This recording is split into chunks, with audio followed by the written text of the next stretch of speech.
I'll be praying for them at the same time. I'll be praying and then doing whatever I can think of to help them. And then that helps. Yeah, this is something that I think a lot of people in this moment, after 5 years after COVID, and honestly, our Western system is breaking down right now. When you come in with the intention to help a person and you're holding space for them, like even praying for someone that old school doctors used to do more and maybe can't do anymore because they don't have time, aren't allowed by, I guess, insurance and whatever to not do standard of care, whatever it is, all these issues that taking humanity out is, right? Two different doctors come together to eat ramen and talk about the most difficult questions in medicine. This is Puzzle Exchange here in San Francisco. Hi, I'm Debbie. I'm the TCM doctor, and this is Kathleen Scheible, homeopath. From what I'm hearing, it's pretty tough in a lot of places right now. I feel like we're in this crucible of a time, and I felt that way for a while, and we don't know how it's going to go. Anything on the good side, anything maybe is possible on the other side. I came here during the dot-com boom in the 90s, worked for Applied Materials I was semiconductor equipment. oh wow. So we were building the tools that make the computer chips. And that was an amazing time to be here too. It was it's going in cycles. So it's a little bit like now with the AI thing going on. Yeah, it was then, and hundreds of people moved here from all over the world, but it's so alive and so I worked with some of the smartest people I've ever known. That's right. Yeah. But I've always still loved it here, even as I pivoted from engineering to homeopathy, but which was a huge pivot because there's much less money in homeopathy than engineering, but it's more like my soul needs to do this work because it's so amazing. It heals people. So what made you change? I also have a son and a stepson, and both of them, they were around 10 years old, I think, at the time that me and my partner, my wife and I got together, and we had been single moms. And then we blended families, and we both had kids the same age. But both of those two kids had some medium level health issue. My son, issue with his ears, and he had a lot of antibiotics when he was a baby. And then, because I didn't know any better, didn't know any alternative medicine, and then he got eczema and asthma. And so I was just going to the pediatrician, managing with steroids and inhaler and all these things. And it seemed like he kept getting more sick. So with him, I finally found an osteopath. Osteopath did some cranial sacral manipulation. Okay. The first thing that helped my son's ears. And so I was like, wow. And then it wouldn't hold. So she referred us to a homeopath. And then literally one remedy, and within the first month, his ears, asthma, and eczema were all so much better. So then I was like, I don't even think we need the cream anymore. We don't need the inhaler. So I was amazed. And then my stepson had viral meningitis and went to UCSF. There's not much they can do for viral, but afterwards had chronic migraine headaches and debilitating nausea. 6 months, every day, for 6 months.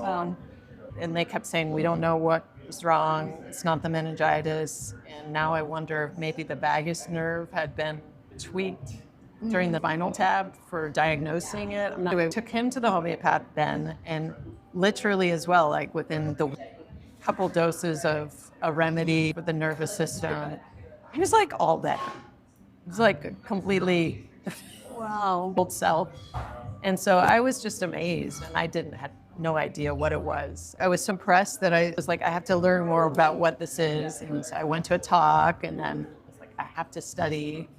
But it was then a long time before I transitioned, and I went working in Silicon Valley to working in the city so I could at least cut out my commute, and still had to study for a few years. And then I was doing part-time engineering for a while I was building up my practice.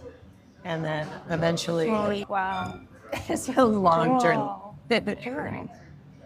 The system of homeopathic medicine was first developed over 200 years ago by a German MD, actually, at the time. He developed it because he noticed that the medicines of his day and time were actually poisoning people, such as mercury and arsenic. And he was wanting to use the smallest dose that was effective. And he noticed this somewhat paradoxical effect with where we're using really high dilutions, really for nanoscale. I wrote, and I like diluting, 9910, diluting again Yes. and again. Yes, So, it's a whole system based on a few founding principles, like here's one of them, this minimal dose being another principle, and really based on, again, on the whole person. So we're really looking at all the ways that a person's body tends to go out of balance over their lifetime. And based on that kind of signature or the hallmark of that person's way that their body is communicating with them, really trying to find one remedy to match the imbalanced state, to nudge the body back into balance by stimulating the body's own healing response. it's a little bit like what we do in Chinese medicine as well. Okay. Like we also go as a whole and then trying to find the balance, the yang, or we use like the 5L, which is to different system organ. For example, like now it's related to our liver, and liver connects to the wood. With this, we might have feeling stressed out, feeling dry, and that's all because of the season as well. So everything is connected, and we're trying to find which is in balance, and then to try to see the patterns, and then go. Hopefully we're eating something good for the fall season. What type of symptoms or things do you treat most? The most stress-related symptoms, and also trauma, physical, but especially emotional and even intergenerational trauma. I've gotten more into working with in probably the last 10 years. How about you? Anything internal medicine, like with insomnia, these are all connected with our emotions. Yeah. Our body, our minds, emotion, these are all connected. And with different happiness, more related to our heart energy. With sad is related to like our lung, and with so each of them could relate to different organ systems, and we can see which is imbalanced, and then we can adjust that. For example, we say a person has never been well since a grief. That often can go with lung, either pathology or difficulty, susceptibility in the lung area, but not always. So we more just ask about the journey or the story of the person and ask them to describe how it is impacting their lives. So whether that means, oh, it is impacting my sleep. My sleep has not been well since that thing, the grief or the trauma. Question of like, how do you notice this affects you? And so sometimes it's something like sleep, sometimes it's anxiety, which can manifest physically in the body. Sometimes it's mundane, like headaches, or may not have connected the dots that their body is affected by that thing. We need to read their tongue, see the tongue, and check like the coding, and then check their pulse, because different pulse on both sides, it's connected to our organ system. And so by the shape of the pulse, the fast flow, and the or weakness, that will give us information of what's going on inside. Yeah. And combining the symptoms, also their digestion system, and all of that, then we can understand what's really going on. And I know with homeopathy, you also need like a long period of questioning and asking, knowing their lifestyles. And usually what really gives you like the T or what's the dot. How do we get there? How do we get from A to B? I wish we had something more objective, like a pulse or like a coding sometimes. But on the end, it is based on the unique way that the person experiences their own symptoms. So we're relying on their description of their symptoms. So we ask questions like, what makes it worse? Is there a certain time of day that symptom comes to you? Or is there a certain trigger that you notice? And those relate to the remedies, relates to our materia medica, and how we, like certain remedies have certain modalities, or certain, like they always come eat, or they always come at a certain time of day, or needed by somebody who has a lot of anger expression and maybe out of balance anger sometimes. So It really, and all of the remedies, if you look at our Materia Medica, you see all the systems in the body. There's some hallmark that relates to that substance. And so it's really knowing like how the full of all thousands of substances. But we also have a computer program that helps us repertorize and come up with the top 20 most well indicated on the symptoms. It's not just the mundane symptoms that are common for a pathology, but it's the more unusual symptoms. Like, for example, for a certain condition, let's say eczema, red, itchy skin is pretty common, right? But if for one person, it happens at 10 a.m. when the sun is up. That's a little more unusual for eczema, right? So we might look at Natrium muriaticum for that person's eczema, which has that particular modality being worse at 10 a.m. and worse with the sun. But you need a lot of experience. Yes. And you need to pay even more focus on what's giving you the lead, what is it traced back to. Yeah, 10 different people say, with migraine headaches would probably all get 10 different homeopathic remedies based on their health history, based on the type of pain, where it's located, and the modality, what makes it better, what makes it worse. Not everyone, but a lot of people realize they have to responsibility for their health, and that the whole Western medical system is amazing at doing certain things, but it has its limitations. So I think a lot more people are realizing that now and looking for alternatives. So on that hand, it's getting more popular. How did you decide to study In Chinese medicine? Chinese? I always want to be a doctor of some sort. And I used to study animal science. His best friend's dad is pediatrics, and he was studying Chinese medicine. And I found like, this is interesting. And I never really understand much. And the more books I went through, it was like, this is really interesting. But I forgot that with being in this medical field, you need to study the rest of your life. So I went into this place that I hate study, but I need to study for my practice. So I just need to keep learning. Yeah. So I went to Beijing because that's where everything, like Chinese medicine, is rich in China. So I studied in Beijing, and ours is a 5 years. It's just as main as med school. So in China, with Western medicine is 5 years, Chinese medicine is the same, and we need to learn both Chinese medicine and Western medicine. And it's just a bachelor's degree, but after that you can get, after another year of internship, you're available the license exam. I went back to Beijing to study more of my PhD there. Wow. I worked at Beijing 10 years. Wow. That's pretty awesome. I feel like I really don't understand it. The more you know, That's right. That's true. I talk to fellow homeopaths. We all say that too. It's, I'm getting stable and on my feet with this. And there's so much more. I learned another set of, and then how the season changes your energy, well, not that. And they can use a different set of acupoints on the head, just using within 2-3 needles, and that heals everything. Wow. A lot of people having lung conditions like coughing or respiratory. And then for 6 months, there's more digestion. Okay. So maybe you can see if there's a pattern this year, like the last few months. Because in Beijing, it's been raining a lot. And because of the rain, the dampness in medicine is related to our digestion energy. So that's causing a lot of digestion problems. Chinese medicine, if you go way back, it's related to astroastronomy. They look at the stars, and then they look at like the season, because the stars go with the season, because that's how the earth.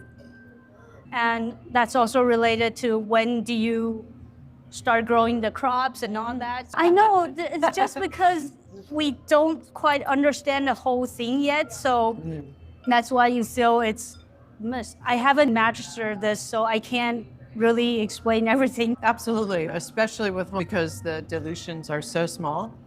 People say, how can it possibly do anything? Because it's a sub-molecular. There's not even a single molecule of the original substance. What I read a lot on internet. Do you explain this? I say, because I used to be an engineer, I say, which is true, don't yet understand the mechanism of action, of how it works. It's just the observation that these remedies prepared in this way work according to these principles, right? Yeah. There is research. The latest research does show that there is effect beyond the placebo. We don't fully understand what that is. Places like India, where hundreds of thousands of people rely on homeopathic medicine alone, they're doing more research there, including the physics departments of universities are looking at the medicines under scanning electron microscopes and finding, for example, nanoparticles of the original substance and nano silica structures, probably from the glass tube that it gets to cust. And we know that those ultra high dilutions, even in a petri dish, will produce a different like electromagnetic force, versus water. Yeah. Yeah, so I'm not totally sure about what.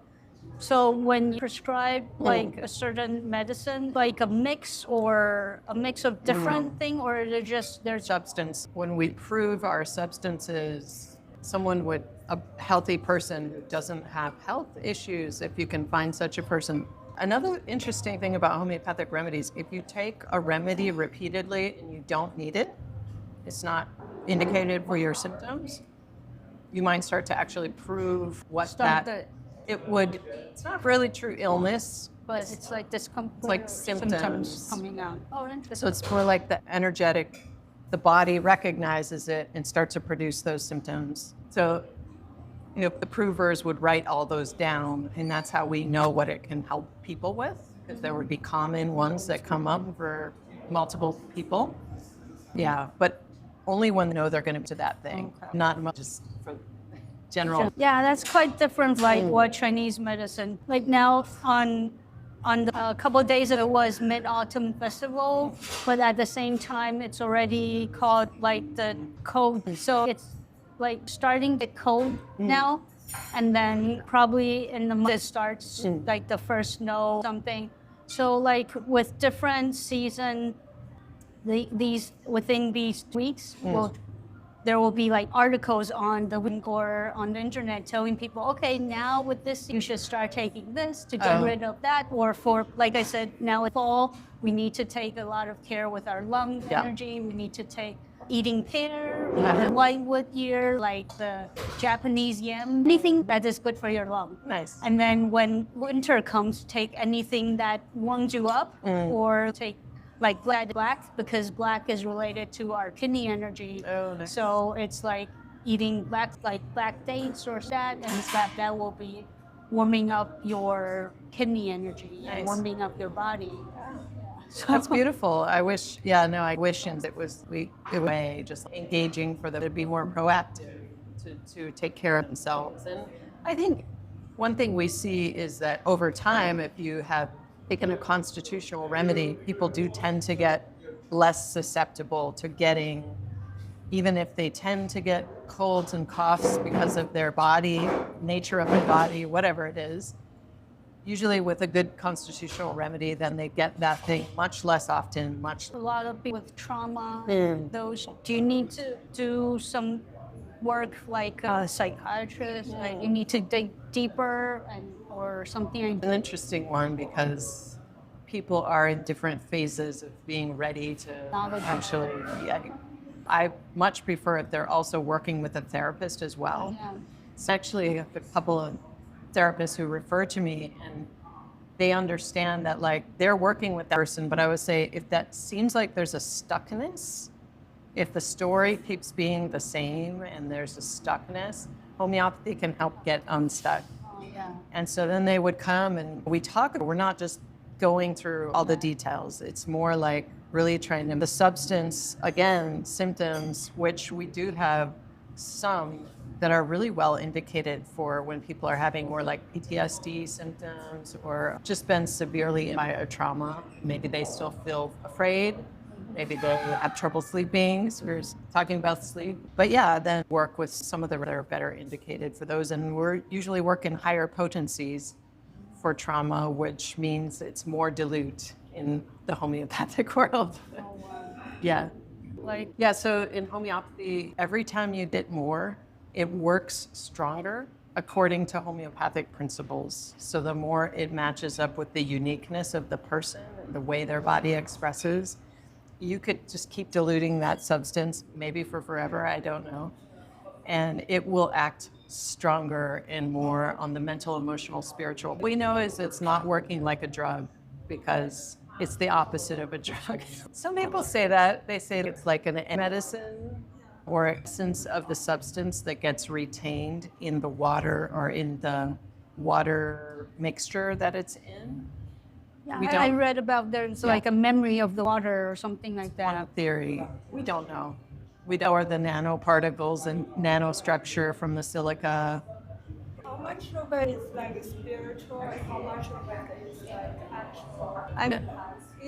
There's no specific spiritual belief in homeopathy. It's not like a religion in way or something like that. But I would say that it can affect people on the spiritual plane. So, and often in that territory when we're working with trauma, yeah, for sure. Whether or not someone feels ready to work on that level, yeah. There is a that's almost do that. Yeah. Like they're telling you their story. Yeah, And, because know about their story, it's easier to do what you're doing. You need to, like with that more, and then telling me more information, like why is causing symptoms. So that's why it's like that's that. something the symptoms, and then you treat that. Yeah, and also we see that the mind-body connection is very real and it's respected within the system of medicine.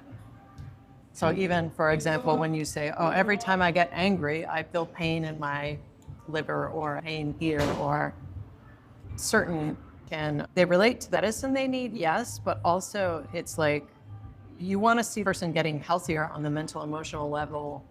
We say if there's a disturbance in that area, we want to see them getting better first on the mental, emotional level or spiritual, if that's a thing. And then it proceeds on down to the more outer levels and systems in the body. That's called Herring's Law of Cure. Herring was a homeopath who noticed this direction. What we say people get better from the inside out and from the top down if it's a curative way of getting better in homeopathy. I don't know if you see something like that. So from you, it's going from to out. So it's more like the root of it, or it's just like it's to treat then the more surface of the. More like the organs in like the heart. We have just one of those, and it's it's pretty much, and also the cognition. And so, if there's infecting those two, those are the most important. And then, so going also is somewhat organized that way. It's protecting our vital organs. And then skin is the outermost. So sometimes when someone comes in for eczema, but they also have debilitating anxiety, we want to see the anxiety getting better first. The skin might even flare up while the anxiety is getting better and then proceeds outer to the outer body. We want to do the same way. So we want to treat the root of the problem. But as we prescribe like herbs, most of the time we can see probably both are getting better at the same time, but probably from the go down first, but then slowly you can feel like, okay, they also feel much relaxed and all that. So slightly different or sometimes the same, yeah. And it can be that they just get better everywhere at once. That's another possibility, and that's the best. That's it, and that starts happening. Do you have a really tough that keep coming, but nothing's happening? Like it's the hardest to, or for me, sometimes it's simplest things that you feel, oh, this is easy, but then it's just keep coming back. It's just not getting near what you want. It's a good question. Certainly cases of many different types of pathology. It's just challenging whether I'm understanding what's going on with this person or not. So that happens sometimes. And if it happens for too long, I would refer them out. Maybe I'll send them to you. One thing that's really tough to work with is if someone's had to have a lot of steroids, especially injections. It seems to Blocking a lot of things. it's blocking. It's what we say, like a kind of vital force. Okay. So then we're giving remedies based on our principles. The body's not behaving anymore the way we think it should. Like for homeopathy, like each condition. So, for example, sleeping. For Chinese, we will differentiate to like there's probably 6 of cause that's causing the sleep disorder. Yeah. And for you, you need to ask so many questions. But how do you like Think about it for sleep. Yeah. Yeah. I mean, about their sleep, regardless of what they come in for, even if they don't think they have an issue with sleeping, we ask about sleep quality, also dreams. We do. Yeah, and so we said if someone's getting decent quality sleep, usually they do remember some dreams. And then, of course, it's a mirror of the subconscious mind. So if it's strongly based in fear or anxiety, that probably is showing up in the dreams, getting there as well. So we just let the dream symptoms are relevant actually to the remedies, as well as, this person tends to wake up at 1 a.m. versus 5 a.m. That kind of, so the specific, how does their night go? Or if the person lies awake, worried about the next day versus the person who just feels wired. They're not thinking about anything necessarily. They could do a bunch of stuff. So it's very different people and it's chronic. It probably relates to their constitution. And so that could be one of thousands of remedies. So it's really just one aspect of their health, but it's important. And so if it's off, we definitely want to see that getting fixed sooner than later because it's so debilitating when people are not having good sleep, right? It's that repair getting undermined, right? Yeah. People dream about things. Do you get into the detail of what's the object they dream? Yes, a little bit, yeah. I mean, sometimes it can be more generalized, like just anxiety or dread or being chased or whatever, worried about the family. So very rarely give a remedy based on just the dream or something like that. It's usually based on the whole picture of symptoms. But sometimes there are some pretty unique things that can relate to specific remedies. And you said like, how many remedies are there? 1,000? I think there are like 8,000. But Whoa. we work more commonly, most of us, with somewhere around like 100 that we better. I think for most homeopaths, it's only if some of those more well-known indicated ones aren't working that you start looking outside, the more unusual ones. We have a bit that's into a strange part of homeopathy that I didn't know we would necessarily talk about, called the miasms, which relate to what different we see it as the energy that certain diseases brought to humanity. And what you're describing, we call the psoric miasm. And it relates to the disease of psora. And Hahnemann, the founder, it's like a skin mite itch disease. But it relates to the energy of it is around not having enough your basic. So the person who's we say in miasm, that means they could need hundreds of different remedies, but often the energy is this quality, including the dreams, of, they're cold because if they don't have heat, it's scary because it's survival. It's all about survival and basic needs. And so in that a certain kind of skin thing too, psoric in nature tends to be just a little more superficial, but it can be very itchy, very bothersome. It goes to all the systems in the body, but that's the theme, the energetic, struggling for basic survival, a lot of worry about money, even if it doesn't make sense. Like we'll find, right, people who are, no, it's not rational. You can even have founders of startups, have all the money they need, but this is still the feeling. It is a trauma in a way. Yeah. It sticks. One of the remedies, let's say, that relates to the psoric miasm in homeopathy is, for example, arbonica, which is the calcium carbonate taken from an oyster shell. And the remedy from that is used for certain type of people who usually they have a very cold constitution as well, sometimes a little bit more flabby constitution, but often fears that relate to like basic survival, like house I have a secure place to live? And even they might have those secure situations, but they tend to feel that way, or have to eat, or their loved ones, or yeah. So I would say the way I see most allergies now is that allergies are an indicator the body doesn't have enough capacity to do what it needs to do.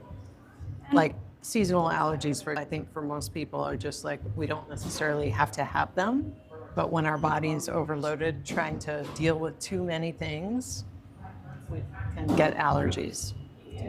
Do you think, I was thinking another thing, just like after the pandemic, like during the pandemic, the shots, did it change like the body type afterwards? We feel like kids that are born during those years, they're really sensitive. And because everybody got locked down for 4 years, and they didn't get enough contact with others. And then I remember the first year everything opened up, pediatrics were like, boom. Post-COVID, they have side effects. Some have like difficulty of stuff like that, headaches, a lot of sore throat, and all that. What type of constitution that fall into? Not exactly one type, but interestingly, some of the remedies that were needed during the 1918 flu, some of the biggest remedies in homeopathy, like bryonia, which is the Latin word that it's the hops. That one was the biggest. It covers a lot of flu-like symptoms, but some of the way the fever would develop or the types of achiness or lack of energy, and can get into also difficulty breathing. That was the one, the remedy phosphorus, which is more constitutionally what we tubercular, which is a lung susceptibility. One was also very big in the more fatigue stage, COVID, that was common back then. Many others. Essentially from like carbon monoxide could be used. Some of those very serious, hard to breathe. Yeah. So everything, like all the are from nature or some? Yeah, there'd be a plant and animal base, such as an animal venom or an animal milk or something like that, or even a crushed whole bee, and minerals like calcium carbonate, an example, or even simple table salt, nature muriaticum, is one remedy, big remedy in homeopathy. But even toxic things like that you would never take in their regular form, like poisonous plants or literally snake venom. Those in this tiny little hint of a dose can be helpful in some of the same things that if someone got overly exposed to that same thing, it could cause. We do have that in Chinese medicine as well. I didn't know that. We have or snakes in Chinese, like using the poison to poison. So for people having like skin, or they have trigemomyalgia, or some they have Bell's palsy. We need some things that to make it right, and then some of the things. What would be a good case to refer to you? The way I think of it, similarly to what I said to my psychotherapist friend on the mental emotional realm, because that's their specialty, but if you see that person seems stuck, you're not making progress. Actually working on their trauma, I enjoy working with that. Not something I find difficult, or like some homeopaths might say, gosh, I can't let that arts or whatever. I don't feel that way. I find and the remedies work really well for it. Like I'm always satisfied with what I'm able to do pretty much. Somewhat surprising to me, but I get a lot of satisfaction from that. And I feel like it's also something where people don't have a lot of great options for working with it. And what about you? Clients would you like to have if you have a choice? 30% women's problems and probably 10% kids, and some others will be like internal medicine. I like to treat like really tough cases and stuff that I never treat before, even though sometimes I don't know how to treat in the beginning, but it ended up to be like on the good path. And then just someone having a cough, and you think that, oh, this should be done by 10 days, but then it just keep going. But usually at that point, I'll be praying for them at the same time. I'll be praying and then doing whatever I can think of to help them, and then that helps. Yeah, this is something that I think a lot of people in this moment after 5 years after COVID, and honestly, our Western system is breaking down right now. When you come in with the intention to help a person and you're holding space for them and what you just got described, like even praying for someone. And I feel like these are old school doctors used to do more and maybe can't do anymore because they don't have systems time. aren't allowed by, I guess, insurance and whatever to not do standard of care, whatever it is, all these issues that taking humanity out is, right? I treat everyone like half an hour, really understand and know people. We need that information to make a good recommendation and help the person, but it all goes together. It's person come to you because probably Yeah. out of nowhere, but there's force that connects you, and that means there's something that's helping. It's part of the medicine. It's like the triangle. There's the remedies, but you don't know in the beginning. There's the practitioner and there's the person. And there's some, we don't know what all forces are happening there. That's what I believe as well. So sometimes they ask me like, who's the best TCM doctor in Beijing? It's like, there's so many, but everybody, if you go to this, but maybe he's not right for you. The forces, the connection up there is probably not working. It's not probably going to be the best. The best So for the you. still, it's just the connection. I believe that, and that's why I think too. I do also refer out to other kinds of practitioners. I also get a feeling this person might be better for you. Again, Everybody have their strength. has their strength. We don't all want to work in the same way or with the same type of conditions. But yeah, I think that's good to meet new people, understand like different medicine, and There's a hole in the right now, or maybe I just haven't found it yet, that's more of this type of thing. To help people understand the different modalities. Because I feel like, do you guys know of any other such type podcast? I don't. I work in an office with other kinds of practitioners.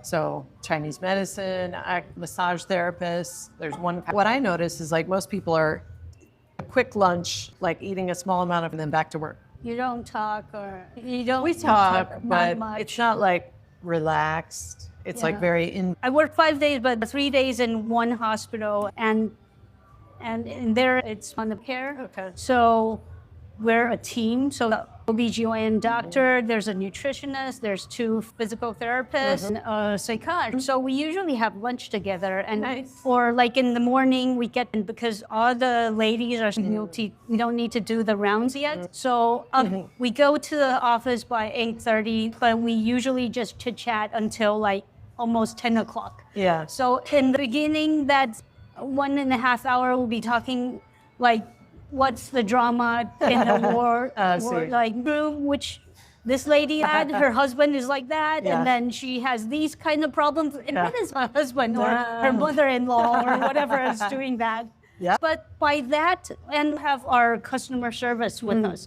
So with someone coming in from, like, for example, she'll be after birth, she'll be in one ward for 3 days, and then she'll do our place. So in that transition, our customer service will tell us, be careful of this person, she has this, and then she's bitchy about blah, blah, blah. and then by that, okay, she has these conditions, each different department, what different things need to help her. So that's why I like what others are doing, and then we can work together. Totally. Yeah, and so that's why I like, and I'm more of a team-oriented person myself, and like I volunteer for this Integrative Healers Action Network.